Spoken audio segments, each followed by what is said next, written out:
देखिए, क्या आप जानते हैं कि ब्लैक मनी, ठीक है, मनी लॉन्ड्रिंग और एंटी मनी लॉन्ड्रिंग में क्या डिफरेंस है? और इसके अलावा इन्हें रोकने के लिए इंडिया में कौन सा सबसे बड़ा कानून है, और वर्ल्ड लेवल पर कौन सी एक संस्था है जो इसमें सबसे ज्यादा काम कर रही है और इनको रोकने के लिए कोशिश कर रही है?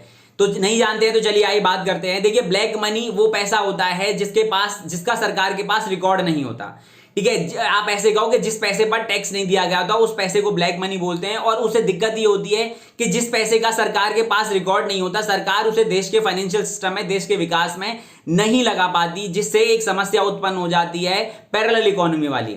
और इसी चीज को ध्यान में रखते हुए, ठीक है, अलग अलग स्टेप्स लिए जाते हैं। तो अब एक और शब्द होता है मनी लॉन्ड्रिंग। तो लॉन्ड्री किस शब्द को बोलते हैं? तो जहां पे गंदे कपड़ों को साफ करने की जगह को लॉन्ड्री बोलते हैं, वैसे गंदे पैसों को साफ करने की जगह को मनी लॉन्ड्री बोलते हैं, मनी लॉन्ड्रिंग बोलते हैं। मतलब ब्लैक मनी को व्हाइट मनी में कन्वर्ट करने के तरीके को मनी लॉन्ड्रिंग बोलते हैं। अब ब्लैक मनी, आप समझ रहे हो, लोगों ने गलत तरीके से पैसा कमाया, सरकार के पास रिकॉर्ड नहीं है, सरकार उस पैसे को देश के विकास में नहीं लगा पाएगी, तो एक समस्या है। और इसी तरीके को रोकने के लिए जो तरीका है उसे एंटी मनी लॉन्ड्रिंग बोलते हैं। मतलब जो मनी लॉन्ड्रिंग हो रही है, ब्लैक मनी व्हाइट मनी में कन्वर्ट हो रही है, उसे रोकने का तरीका जो है उसे एंटी मनी लॉन्ड्रिंग बोलते हैं।